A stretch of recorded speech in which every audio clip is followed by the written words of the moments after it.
Na noite de 15 de novembro de 1889, formou-se o governo provisório republicano para dirigir o país.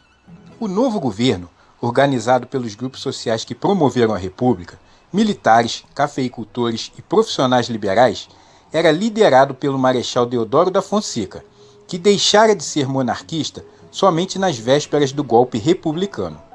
Foi praticamente nula a participação popular na instituição da República. Embora o documento assinado pelo Marechal Deodoro fale da instituição da República como uma revolução nacional, parece que a principal preocupação do governo provisório era defender a ordem pública já existente, a segurança e o direito dos proprietários brasileiros e estrangeiros. Para acalmar os possíveis temores dos países capitalistas em relação ao novo governo, ele logo se comprometeu a pagar todas as dívidas do regime monárquico com credores externos. Com suas principais medidas, o governo provisório revelou seu caráter conservador. Entre elas destacam-se: instituição do federalismo.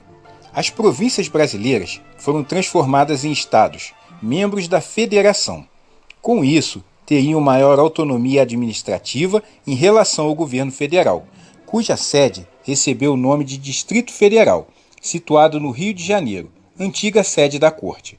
O Distrito Federal tornou-se a capital da República. Separação entre Igreja e Estado.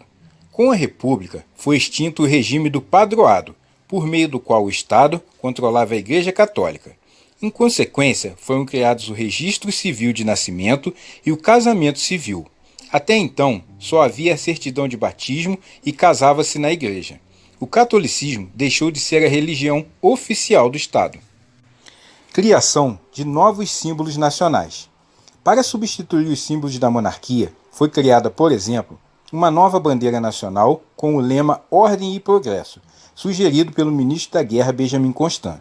O lema tem sua origem na filosofia do pensador francês Auguste Comte, que pregava o amor por princípio, a ordem por base e o progresso por fim.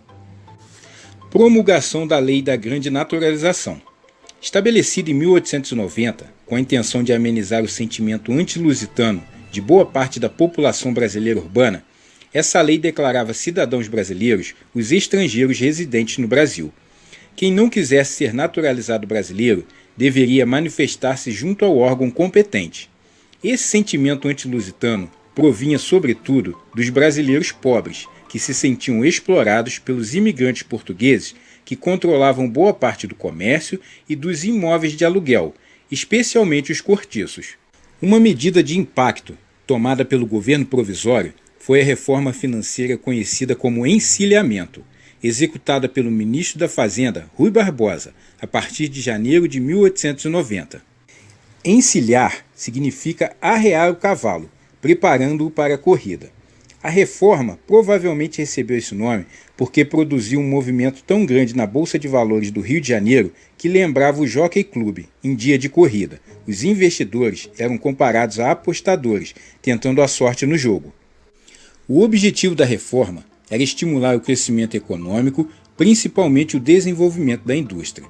Para isso, o governo permitiu que os bancos do país emitissem grande quantidade da moeda, que serviria para implantar novas indústrias e pagar o salário dos operários. No entanto, os bancos emitiram muito mais dinheiro que o necessário. A enorme quantidade de moeda que passou a circular não correspondia à produção real da economia, e o resultado foi uma grande inflação. Um dos fatores que mantém a economia estável é o equilíbrio entre a quantidade de dinheiro que circula e o conjunto total de bens e serviços ofertados no país. Quando o governo emite muito dinheiro sem que a oferta de bens e serviços aumente, ocorre um desequilíbrio. Com muito dinheiro disponível e sem crescimento da produção e da oferta, os preços sobem e a moeda perde seu valor, havendo inflação. Em 1890, o grande volume de dinheiro gerado pelas emissões bancárias incentivou a criação de empresas fantasmas, que surgiram apenas para obter o crédito facilitado dos bancos. Na Bolsa de Valores do Rio de Janeiro, a especulação financeira tornou-se cada vez maior. As pessoas compravam ações quando custavam menos e esperavam a valorização para vendê-las por um preço maior, e assim obter lucro fácil, sem nada produzir. Isso agravou ainda mais a desorganização econômica. Muitos cafeicultores protestavam contra a política econômica, pois não lhes interessavam medidas políticas que dessem mais importância à indústria que ao café. Mesmo entre os republicanos, muitos ministros criticavam a reforma financeira. Rui Barbosa, pressionado, demitiu-se do cargo em janeiro de 1891. A partir de 15 de novembro de 1890, reuniu-se no Rio de Janeiro a Assembleia Constituinte, tendo como missão elaborar uma nova Constituição republicana, que foi promulgada em 24 de fevereiro de 1891. O Brasil adotou a forma de governo republicana, com sistema presidencialista. O presidente tornou-se chefe de governo e de Estado, auxiliado por ministros. O Estado passou a ser federalista, ou seja, as antigas províncias do Império foram transformadas em Estados-membros, ganhando autonomia para eleger seu governador e seus deputados estaduais. Cada estado teria uma Constituição própria, que, entretanto, não poderia contrariar as normas da Constituição Federal.